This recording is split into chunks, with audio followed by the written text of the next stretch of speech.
numa nuvem resplendente, fez ouvir a voz do Pai: eis meu filho muito amado, escutai-o todos vós. Louvor a vós, ó Cristo, Rei da eterna glória.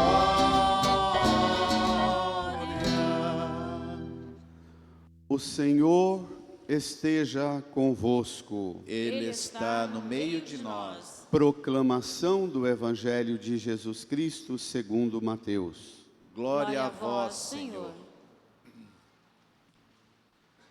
Naquele tempo, Jesus tomou consigo Pedro, Tiago e João, seu irmão, e os levou a um lugar à parte sobre uma alta montanha, e foi transfigurado diante deles. O seu rosto brilhou como o sol, e suas roupas ficaram brancas como a luz. Nisto apareceram-lhes Moisés e Elias conversando com Jesus. Então Pedro tomou a palavra e disse: Senhor, é bom ficarmos aqui. Se queres, vou fazer aqui 3 tendas, uma para ti, outra para Moisés e outra para Elias. Pedro ainda estava falando quando uma nuvem luminosa os cobriu com sua sombra.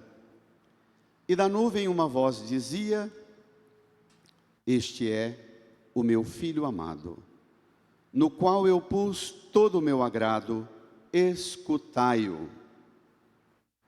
Quando ouviram isto, os discípulos ficaram muito assustados e caíram com o rosto em terra. Jesus se aproximou, tocou neles e disse: levantai-vos e não tenhais medo.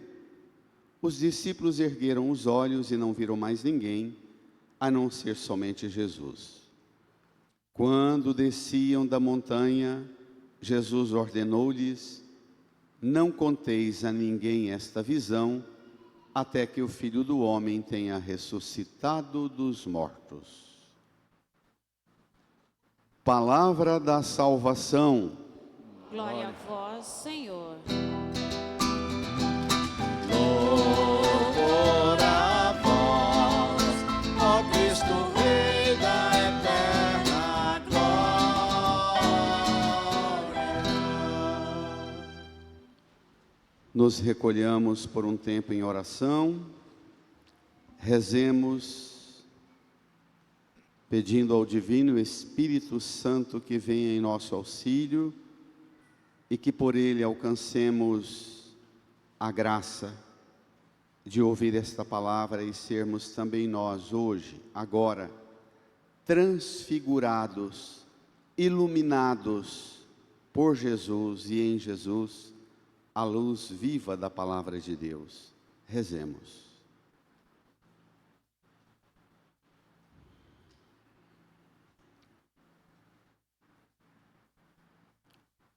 Amém.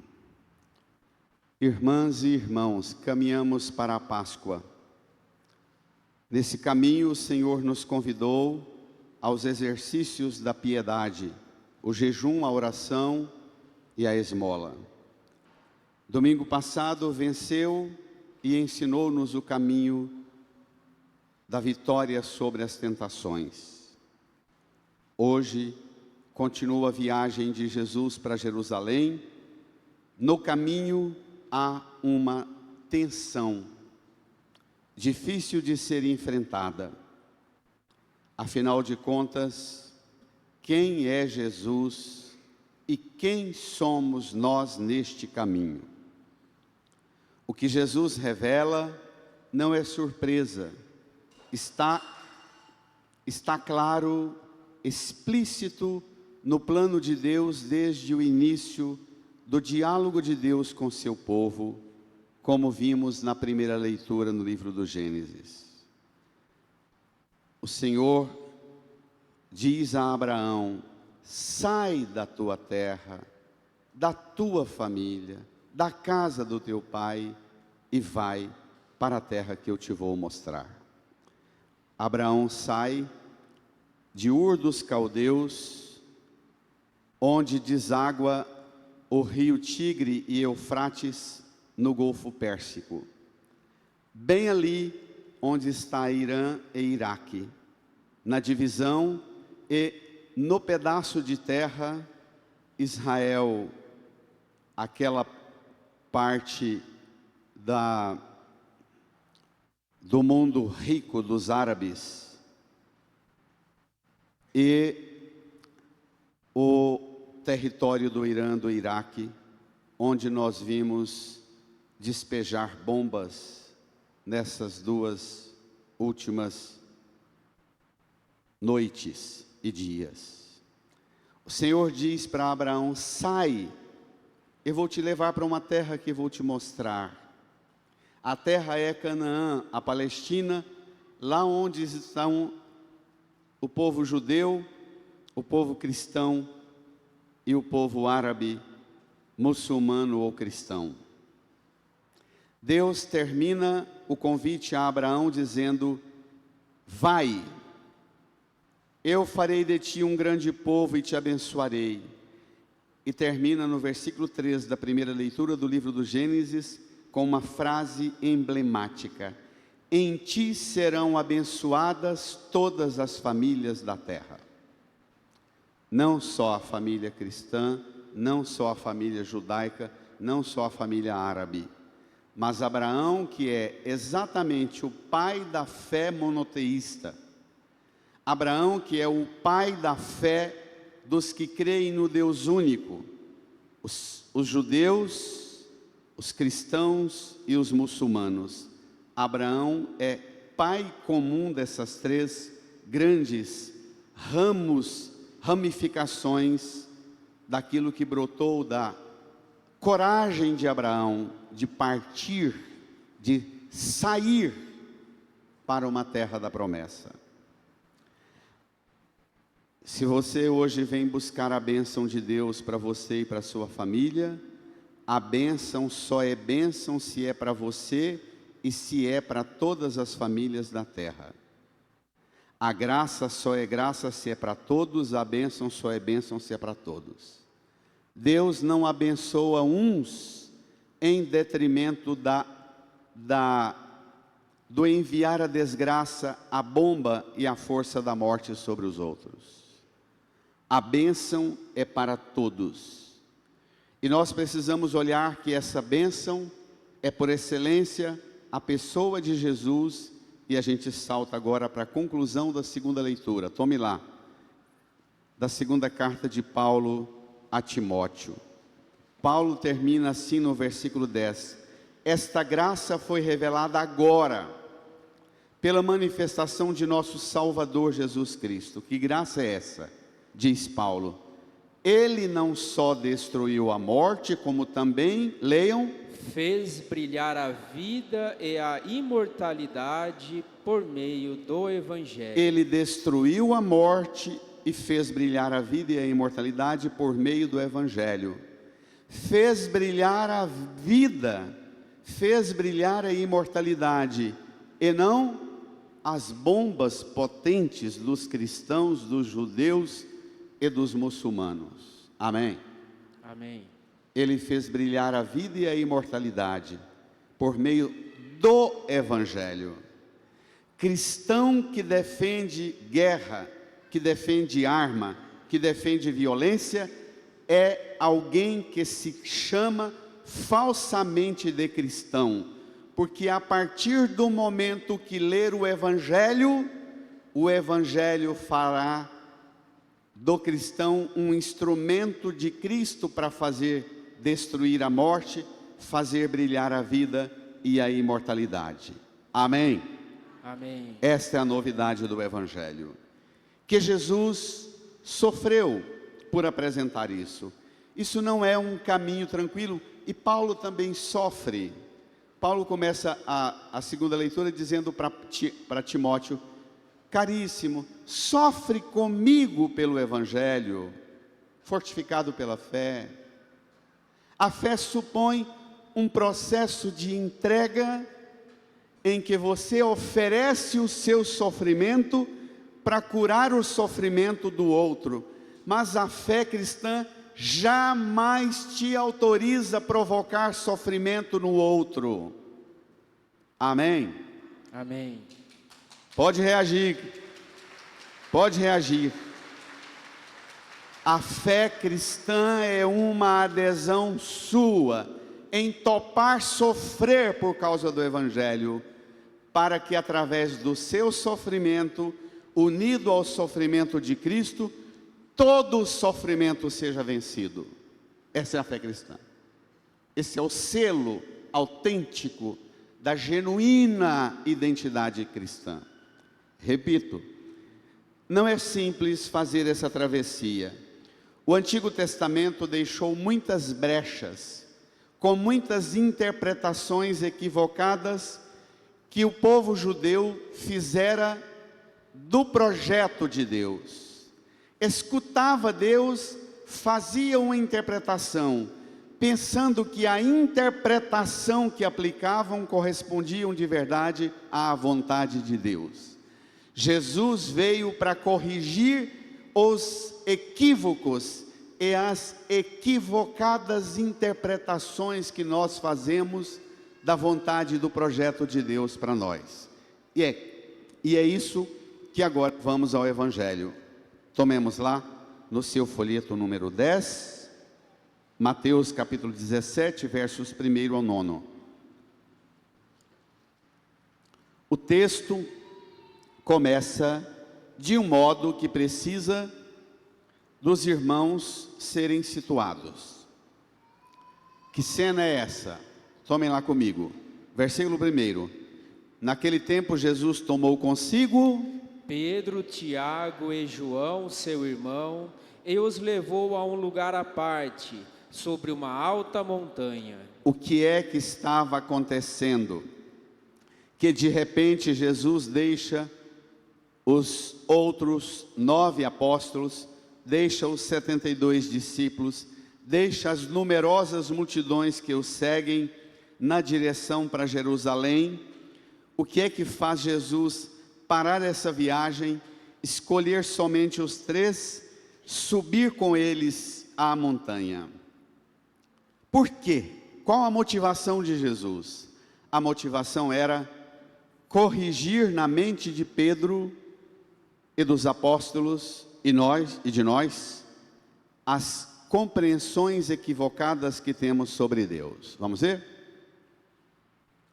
Versículo 2. E foi transfigurado diante deles. O próprio evangelista explica o que é ser transfigurado. Leiamos. O seu rosto brilhou como o sol, e suas roupas ficaram brancas como a luz. O rosto brilhou como o sol, as roupas brancas como a luz. A transfiguração. Roupa e rosto. Luz, sol. Os discípulos estavam em crise. No capítulo 16, no versículo 13, Pedro é abordado por Jesus com os discípulos, que eles fazem uma pergunta: quem dizem o povo que eu sou?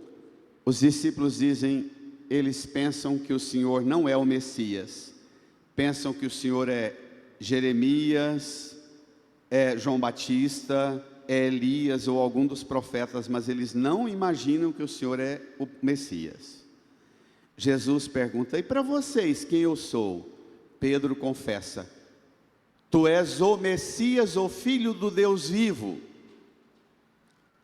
Pronto, Pedro confessou o que para o povo é uma confusão, mas a confissão de Pedro ainda não está purificada. A formulação está correta, mas o que vem junto dela nas expectativas da mente e do coração de Pedro estão equivocadas. Imediatamente após Pedro confessar: tu és o Messias, o Filho do Deus vivo, Jesus confessa: feliz és tu, Simão, filho de Jonas, porque não foi um ser humano que te revelou isso, mas o meu Pai que está no céu. Por isso eu te digo, cole nisso que eu vou dizer agora: que tu és Pedro e sobre esta pedra construirei a minha igreja e o poder do inferno nunca poderá vencê-la. Top, demais da conta, o trem mais bonito do mundo. Pedro emocionado, nós também, choradeira danada, que alegria. Jesus é o Messias e Pedro é a pedra, e Jesus começou a construir a igreja dele e o poder do inferno não poderá vencê-la. Legal. Só que continuam a viagem, estão todos caminhando com aquela alegria da iluminação de saber que Jesus é o Messias, o Filho do Deus vivo, e Jesus entra com uma conversa atravessada. Ele diz: eis que estamos subindo para Jerusalém, lá o Filho do Homem vai ser perseguido, rejeitado, preso, morto, torturado, morto na cruz, por parte dos anciãos, dos mestres da lei, dos fariseus e dos sumos sacerdotes. Mas os tranquiliza, dizendo: mas no terceiro dia ressuscitará. Pedro escuta isso e fica profundamente indignado com Jesus e repreende Jesus. Diz o texto de Mateus que Pedro tira Jesus da cena, leva Jesus a um lugar à parte, como o demônio domingo passado, e repreende Jesus e diz: Deus não permita tal coisa, que isso nunca te aconteça. O Antigo Testamento dizia que a pior condenação, a maldição de todas as maldições, é quando uma pessoa é morta de pendurada no lenho. É a maldição suprema morrer pregado na cruz. Quando Jesus conta para Pedro, que professou: tu és o Messias, o Filho do Deus vivo, Jesus começa a corrigir na mente de Pedro que tipo de Messias ele é. Pedro, eu sou um Messias diferente.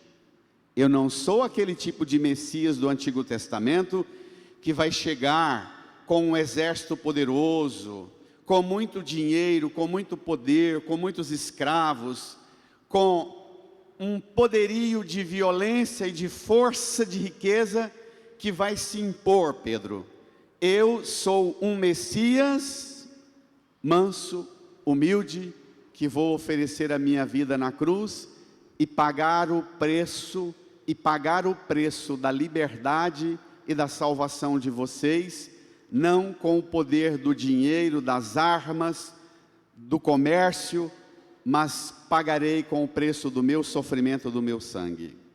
Isso deixa Pedro e os discípulos profundamente transtornados.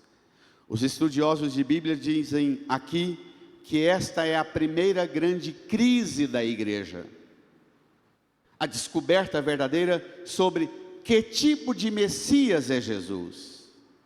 Pedro aprendeu a ler no Antigo Testamento e a escutar os pregadores e a desenvolver na mentalidade dele um tipo de formatação de expectativas sobre que tipo de Messias seria o único capaz de resolver tudo. Nós acreditamos hoje, e nós somos bombardeados pelas informações, que quem dá conta de resolver o problema todo hoje é quem tem mais arma atômica, não é isso? E Jesus diz: o meu senhorio, o meu reino, o meu messianismo é outro, é o de um crucificado, que não mata ninguém, mas morre para salvar a todos da morte e fazer brilhar a vida e a imortalidade. Esse é o meu messianismo. Os discípulos, profundamente indignados, seguem Jesus. É nesse clima de decepção messiânica, de decepção das expectativas, que Jesus fala: moçada, está tenso. Vocês, esposas e esposos, pais e mães, às vezes vão empurrando com a barriga os conflitos lá dentro de casa, as tensões, o mau humor, o estresse, as dificuldades, Mas chega um momento em que você diz assim: gente, nós vamos ter que sentar e resolver isso. Não dá para continuar. A gente não faz isso? É bem isso que Jesus faz com os discípulos. Vamos dar uma parada, vamos conversar ali, vamos esclarecer as coisas, porque para vocês estão o entusiasmo de vocês é maior do que a compreensão de vocês. E é uma tragédia quando o entusiasmo é maior do que a compreensão. Quando o entusiasmo não é fruto da compreensão, mas fruto de delírios e equívocos. É nesse clima que Jesus leva Pedro, Tiago e João a subir uma montanha. Já falei aos irmãos tantas vezes, Bento XVI diz que Jesus leva Pedro, Tiago e João para enfiar a cabeça no céu, olhar o futuro de Jesus ressuscitado lá com aqueles que já estão no céu, que é a cena que vem agora. Vamos lá? Tome lá. Versículo 3. Nisto apareceram-lhe Moisés e Elias conversando com Jesus. Moisés e Elias, junto com Enoque, são 3 personagens do Antigo Testamento que a Bíblia e a tradição israelita diz que eles não conheceram a corrupção da carne, como o nosso dogma da Imaculada Conceição assunta ao céu em corpo e alma. Moisés, Elias e Enoque são 3 personagens do Antigo Testamento que ascendem ao céu sem passar pelo apodrecimento, pela corrupção da carne, pela morte. Moisés e Elias, que representa exatamente Moisés, que recebeu as 2 tábuas dos 10 mandamentos, e a partir dos 10 mandamentos, os 5 primeiros livros da Bíblia são escritos, e Elias, que representa o resto todo do Antigo Testamento. Jesus conversando com Moisés e Elias é o mesmo que dizer para Pedro, Tiago e João e para nós: olha, se Jesus está nos conduzindo há 3 anos, levando a gente para Jerusalém e dizendo um absurdo dos absurdos, que vai morrer pregado na cruz, não vamos ter medo disso, porque a Bíblia, ele conversando com Moisés e Elias, é o mesmo que dizer: vai no cartório e autentica o documento. Aqui é uma subida no monte para autenticar Jesus com 2 carimbos e dizer que Jesus é o documento verdadeiro, testificado pelo Antigo Testamento. Ele não é um blefe, não é mais um dos messias enganadores, populistas que prometem e não resolvem o problema. Jesus conversa com Moisés e Elias, dá aos discípulos a oportunidade de reconhecerem nele não um blefe, mas um autêntico documento. Ele é a palavra viva do Pai, testificado pelos personagens principais do Antigo Testamento. É a oportunidade para Pedro purificar o olhar da fé, tirar as sujeiras, os véus que impedem Pedro entender como é que Jesus pode ser o Messias verdadeiro, sendo que vai passar pelo mistério do sofrimento, da paixão e da morte. É a oportunidade que Deus dá a Pedro para purificar o olhar da fé, e Pedro faz dessa oportunidade a ocasião para piorar. Vamos ver? A pergunta, antes de ler a cena de Pedro, é: você aproveita as oportunidades que Deus te dá para iluminar e clarear as coisas ou para piorar? Vocês pais, vocês jovens, vocês que trabalham no mundo do comércio, no mercado, escutam constantemente que a regra do mercado, você precisa ter visão. Precisa ter visão. Essa regra vale para tudo e Jesus está querendo abrir a visão e ampliar a visão de Pedro, Tiago e João, a visão da igreja. Pedro, ao contrário, quer reduzir a visão de Jesus. Versículo 4. Então Pedro tomou a palavra e disse: bradem. Senhor, é bom ficarmos aqui.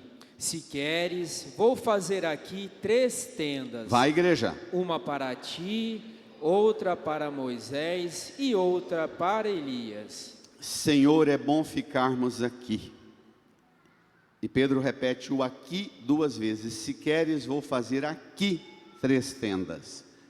Lá embaixo, no capítulo 16, Jesus não propôs tenda, propôs a construção de uma igreja com pedras, com rocha. Tu és Pedro, tu és rocha, e sobre esta rocha construirei a minha igreja. Jesus deseja um projeto sólido, estável, permanente, que as potências do mal nunca poderão vencê-la.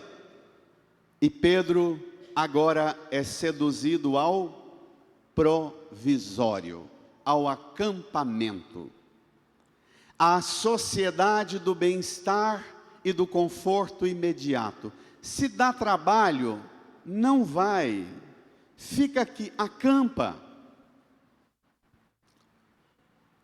O que significa Pedro propor a Jesus e tirar Jesus do caminho da cruz?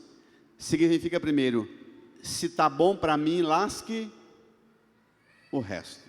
Está confortável aqui? O que tem meu pai e minha mãe, minha família está no mau humor danado no almoço de domingo lá em casa? Está bom para mim?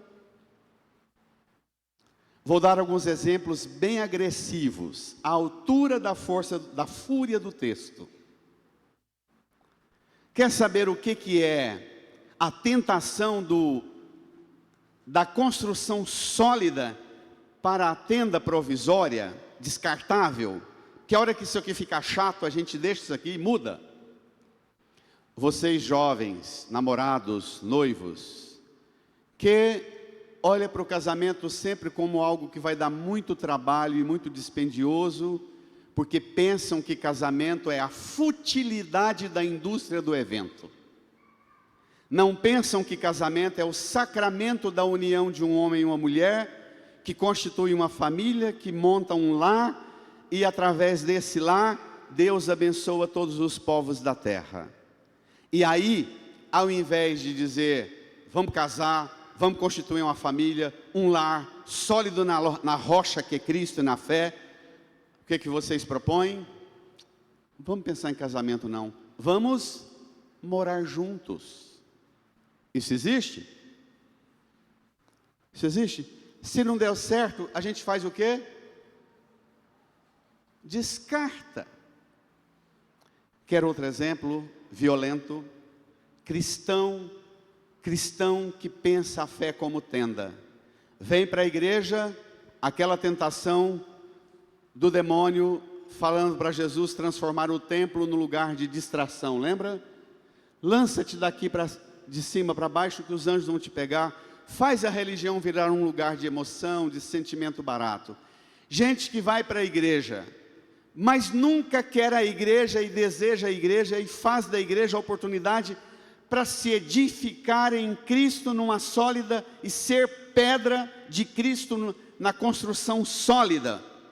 Passa a vida inteira mudando de igreja em igreja, de religião em religião, porque sofreu qualquer aborrecimento, como no casamento descarta, na religião também descarta. Isso existe? Muda de paróquia, de comunidade, de igreja, de religião, sem nenhuma dificuldade. Outro exemplo, dramático, acompanho um punhado aqui na paróquia assim. Pais que tiveram vida batalhadora assim, vida bruta, mas que organizaram um sonho para os filhos e para a família e constituíram um lar, um patrimônio para os filhos. Constroem uma casa, constroem um sítio, uma casa de praia ou uma fazenda, ou um lugar de convivência com o sonho de reunir a família inteira e de ser uma família sólida, unida, compartilhando as alegrias, as tristezas, as esperanças, as dores. Pai e a mãe trabalham, montam tudo e ficam naquele mausoléu enorme, administrando e cuidando, porque os filhos nunca têm tempo. Quando chegam as datas de reunirem todos juntos, os filhos dizem: eu queria demais estar com vocês, mas eu não vou poder dessa vez, porque eu tenho um compromisso com os amigos. O pai, a mãe, às vezes sozinho ou com uns poucos, às vezes para não doer tanto e não ficar sozinho, chama alguns amigos para entupir de convivência, para não conviver com a solidão, e depois, lá, do lugar que ele empreendeu tudo para criar um ambiente sólido de convivência, ele vê nas redes sociais os filhos onde? Acampados nas tendas, na beira dos lagos, dos lugares bem confortáveis, ou no hotel provisório, porque se for para a família, vai dar trabalho, tem que conviver, é uma chatice a convivência, aguentar meu pai, minha mãe, meu avô, meu irmão, e é melhor descartar. Isso existe?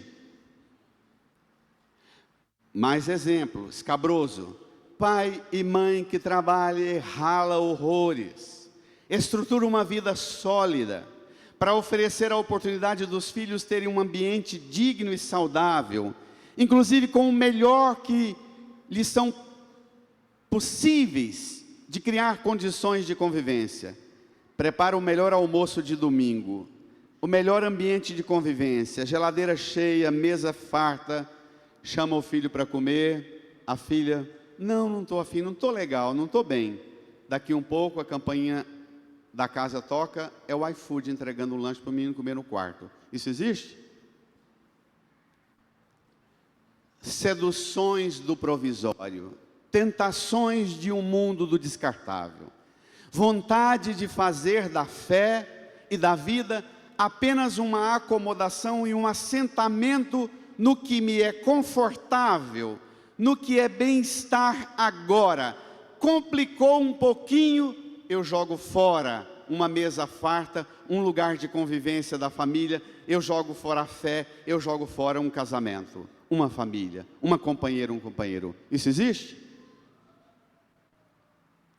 Quantos aqui que eu tenho convivido com pais que empreenderam projetos grandiosos para montar uma empresa para passar para os filhos. Bem a hora de passar para os filhos chegam no pai na manhã: mas eu tenho um sonho, não me identifico com isso aí, meu pai é estressado demais, minha mãe sofre demais com essas coisas, meu sonho é ir morar na Austrália, na Tailândia, é ir para Miami. Isso existe?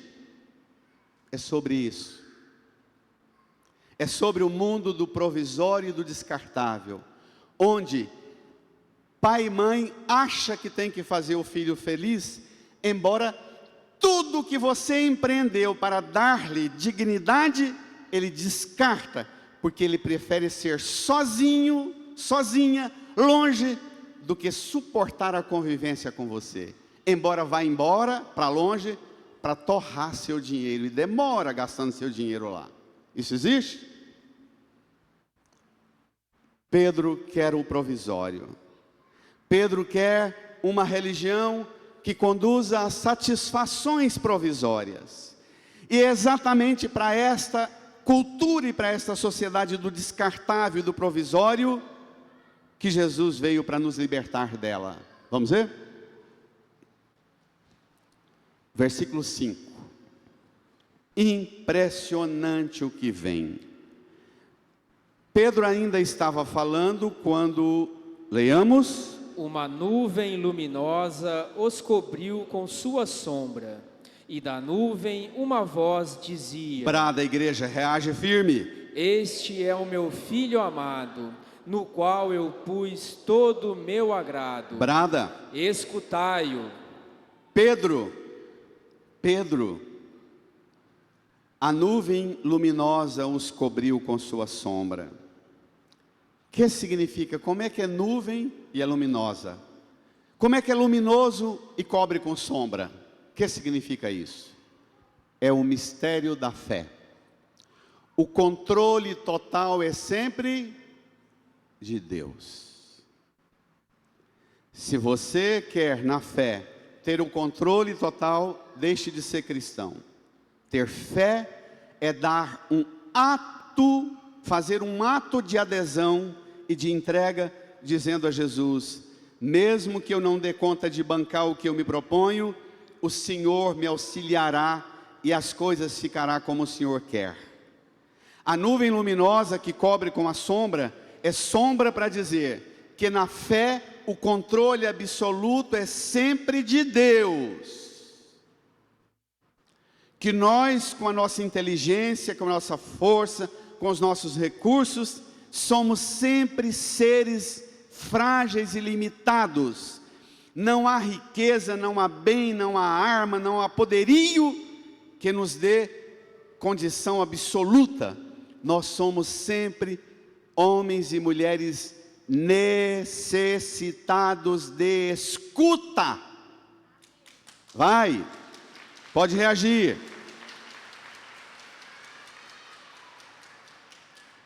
Se o seu filho, se o seu esposo ou a sua esposa tem dificuldade para projetos sólidos, para entregas firmes, o que faltou foi, o que falta é criar um ambiente, uma educação de escuta de Deus. Escuta. Só a escuta de Deus salva-nos do imperativo de nossas formulações, de nossas elaborações equivocadas, de nossa fé mal construída e mal compreendida, de nossa fé equivocada. Pedro está dizendo para mim e para você que entramos na igreja todos os domingos para a fé católica, para a igreja. O normal é que em todas as igrejas, para você entrar nelas ou para acessar o altar, tenha alguns degraus. Porque a igreja é o monte da transfiguração do Senhor em cada semana. Toda semana, quando chega domingo, você para as atividades, a correria e a entrega, a dedicação sua lá no vale, lá na realidade da sua vida, do seu trabalho, da sua escola, do seu mundo, você para tudo e sobe a montanha para escutar Jesus, para limpar a visão da fé. E aqui de cima do alto, escutando Jesus, você enxerga a baixada, ou o vale da sua vida, e das suas lutas, e da sua realidade lá, você enxerga o vale com os olhos de Deus. Amém? Amém? Amém. Versículo 6. Quando ouviram isto, os discípulos ficaram muito assustados e caíram com o rosto por terra. Gente, escutar Deus assusta, tá? Porque o alcance do que Deus propõe para nós é sempre muito desproporcional do alcance do que nós sonhamos para nós. Escutar Deus espanta. Aqui tem uma expressão latina clássica da literatura cristã. Pedro e os discípulos caem com o rosto por terra ante o tremendum, a voz do Pai Eterno, a luz, o fogo do Espírito Santo, e Jesus sendo apresentado como filho. Não, este é meu filho o condenado, mas este é o meu filho amado, no qual eu pus o meu agrado. Ele vai ser condenado, porque pelo seu sofrimento é o único modo pelo qual vocês alcançarão a libertação de uma visão errada de Deus, de uma visão errada da vida de vocês, e através do seu sofrimento, vocês serão projetados para o reino de Deus. Ao rezar, Pai, seja feita a vossa vontade, Como é que você diz ao Pai, seja feita a vossa vontade, se você não escuta Jesus dizer a você qual é a vontade de Deus para você? Escutar dá trabalho. Escutar é um exercício difícil, tenso. Escuta, Pedro. Cala, Pedro. Silencia, Pedro. Prostre-se. Mas escute, Pedro. Quantos de nós frequentamos religião faz tempo? A gente sobe aqui e desce para lá e nada muda lá e nada muda aqui. Por quê? Precariedade na qualidade da escuta. Há poucos domingos atrás, Jesus disse: vós sois sal da terra, vós sois luz do mundo.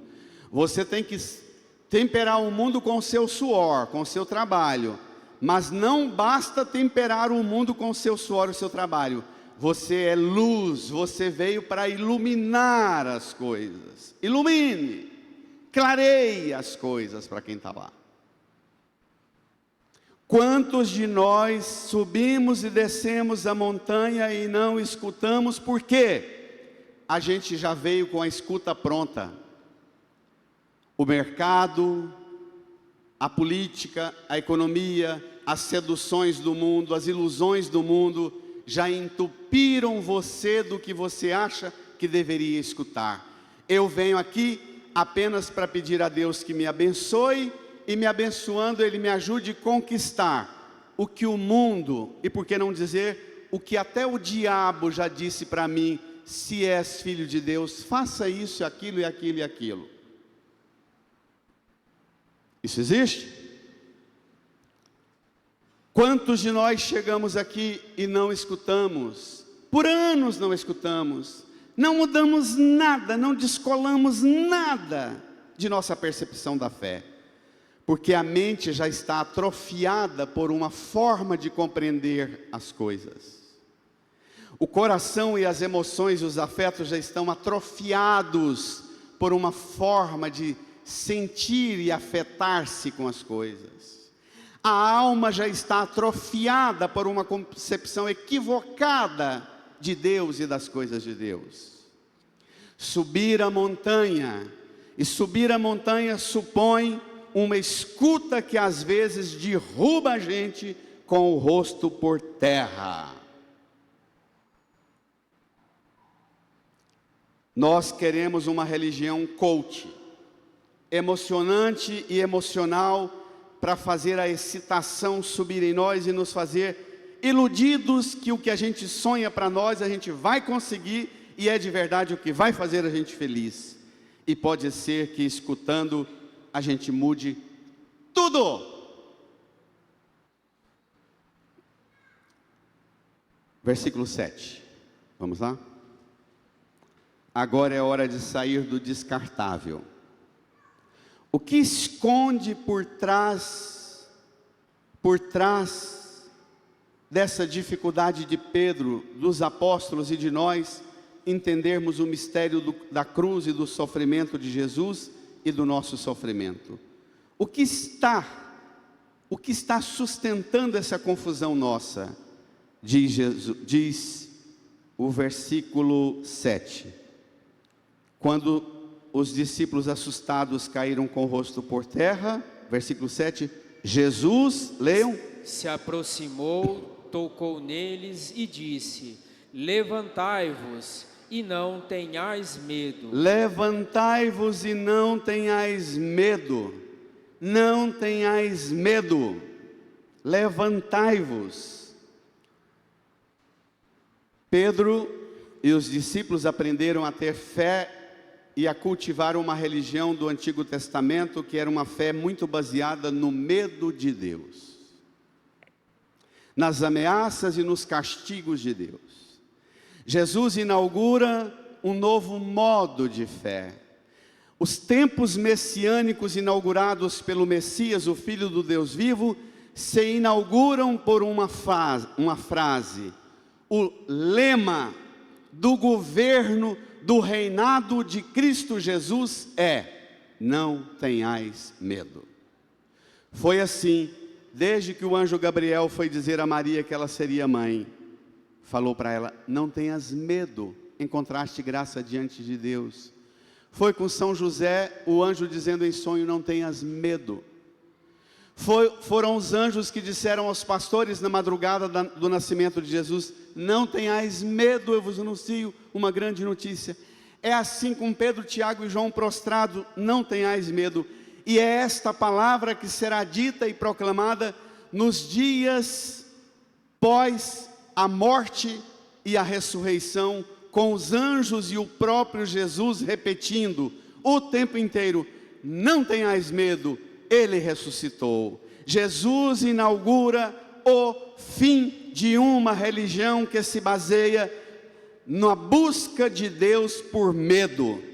Agora nós somos homens e mulheres erguidos por Ele. Ele é um que nos trata como gente, como filho de Deus, olho no olho, rosto no rosto. Levante-se, escutem, mas escutem conversando comigo. Emancipem-se do medo, emancipem-se do assombro e emancipem-se da visão equivocada que vocês têm sobre Deus e sobre o Messias. Amém, igreja? Amém. Reage, igreja.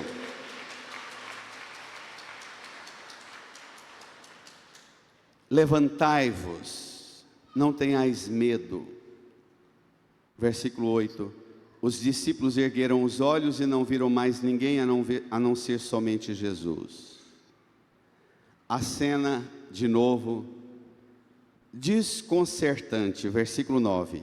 Vamos ler juntos? Quando desciam Da montanha, Jesus ordenou-lhes: não conteis a ninguém esta visão, até que o Filho do Homem tenha ressuscitado dos mortos. Jesus toca desconfortavelmente de novo no tema da morte.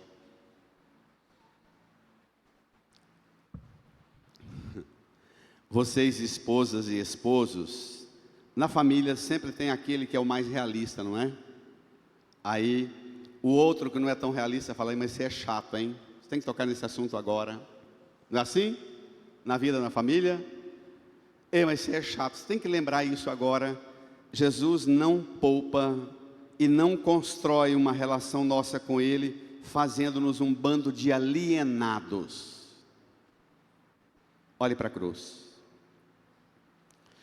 Todos os domingos você sobe essa montanha, conduzido por Jesus, para daqui de cima escutar Jesus e com os olhos de Deus olhar para o vale, para a baixada da sua luta e dos seus enfrentamentos, na lida com o seu corpo, com o que você é, com a sua família, com o seu trabalho, com a sua escola, com a sociedade, com o mundo. Subir a montanha para alargar o horizonte e não para fechar-se na rotina ou no modo limitado como nós nos domesticamos a repetir ciclos e vícios. Domingo é dia da montanha. A Santa Missa é a montanha, é o lugar da volta ao essencial, da escuta, do silêncio, do encontro gratuito, da pausa restauradora, em que você se coloca diante de Jesus, que ativa os sentidos da sua inteligência, do seu coração e dos seus afetos e da sua alma, e você volta a ser uma pessoa inteira, reconciliada, restaurada, volta à escuta e à relação com o absoluto. Olhar e ser olhado, ser iluminado para descer da montanha e iluminar, sair daqui sendo carregador de luz e dispensador de sal e luz, que saboreia o mundo com o suor, com o trabalho, e ilumina o mundo com a força da fé. Domingo e a celebração da Santa Missa é dia de receber Jesus, de cair com o rosto abaixo de ajoelhar-se e sentir a presença viva dele como pão vivo e verdadeiro, comida e bebida, que ilumina você a partir de dentro, e liberta você a partir de dentro dos medos escondidos que você traz em você. Limpa você das concepções equivocadas que você tem sobre você, sobre a vida, sobre os outros e sobre Deus. Olhe para a cruz. A cruz não tira a dignidade de Jesus, mas evidencia a plena dignidade de quem Ele é. O único vencedor das tentações do bem-estar, das tendas, do provisório, e que ajuda você a fugir e a lutar para fugir da sedução das coisas fracas, provisórias, descartáveis. Estenda sua mão para a cruz. Enquanto eu falo, você reza no seu coração. A fé não é para escravizar você no trabalho e na luta lá no vale. A fé não é fuga sua do vale para fugir do seu trabalho e da sua luta. A fé é iluminação do vale. Fé não é prática vazia e estéril que só busca o céu e esquece a terra. Exatamente porque Jesus quer te levar para o céu, Ele faz de você instrumento de Deus para trazer a luz do céu já para aqui e agora, na sua vida, na sua casa, no seu trabalho, na sua escola e no mundo. Põe a mão no coração e reze comigo. Senhor Jesus, Senhor Jesus, hoje eu vou descer essa montanha, hoje eu vou descer essa luz, vou levar essa luz. vou levar essa luz. Creio firmemente. Creio firmemente. Eu sou iluminado Eu sou iluminado para iluminar. Transfigurado transfigurado para transfigurar. para transfigurar. Eu aceito. Eu aceito. Eu quero ser Eu quero ser instrumento instrumento da sua luz. da sua luz. No mundo onde eu vivo. Do mundo onde eu vivo. Da sua luz. Da sua luz. Que ilumina. Que ilumina. Aquece. Aquece. Fortalece. Fortalece. E enche de graça. E enche de graça. Obrigado, Jesus. Obrigado, Jesus. Incline a sua cabeça e suavemente deixe a luz do céu entrar. Fale para Jesus que você quer, que você topa, que você aceita ser luz, deixar a luz do céu entrar e levar essa luz por todos os ambientes que você passar esta semana. Fale com Ele. Deixa a luz do céu entrar, deixa a luz do céu entrar, deixa a luz do céu entrar, deixa a luz do céu entrar, abre bem as portas do teu coração.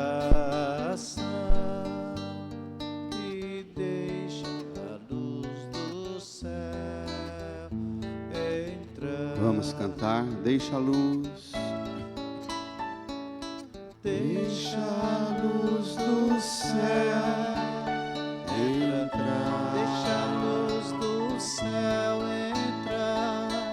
Deixa a luz do céu entrar. Deixa a luz do céu entrar.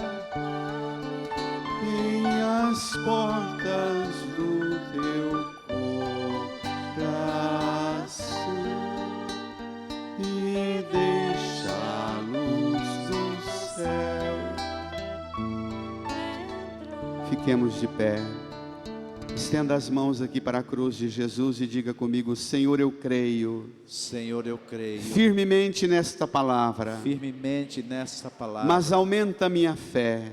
mas aumenta a minha Faz fé. de mim, Senhor, Faz de mim, Senhor, instrumento instrumento da sua luz, da sua luz, que ilumina o mundo que ilumina o mundo e vence toda treva e vence toda a treva do medo, do medo, da falsa compreensão, da falsa compreensão, da fé e do sentido da vida. e do sentido da vida. Vence toda treva Cristo na que me terra, habita, que me habita, que habita a minha que casa habita a minha casa e faz de mim e faz de mim instrumento instrumento da sua luz. da sua luz. Obrigado, Jesus. Obrigado, Jesus. Louve a Jesus por um momento agora. Dirija a Ele o seu louvor, sua ação de graças. Bendiga a Ele que faz de você mulher e homem da luz para a luz. Glorifique ao Senhor. Bendiga ao Senhor. Obrigado, Jesus. Nós te louvamos, te glorificamos, porque o Senhor é a luz do mundo.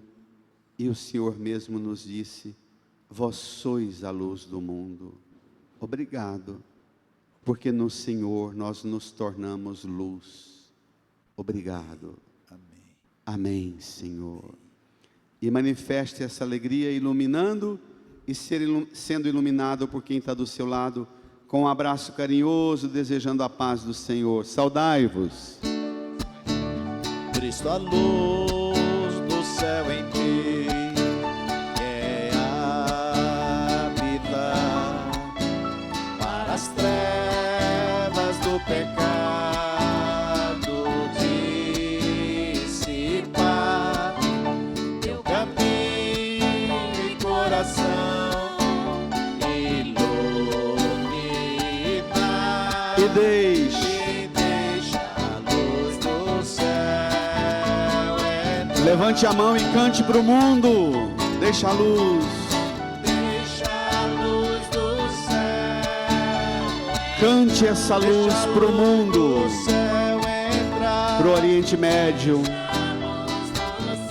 Para a África. Para Israel. Para todos os povos.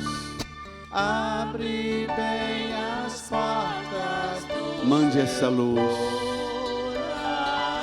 E deixa. E deixa a luz do céu entrar. E professe com firmeza: creio. Em Deus Pai Todo-Poderoso, Criador do céu e da terra, e em Jesus Cristo, seu único Filho, nosso Senhor, que foi concebido pelo poder do Espírito Santo, nasceu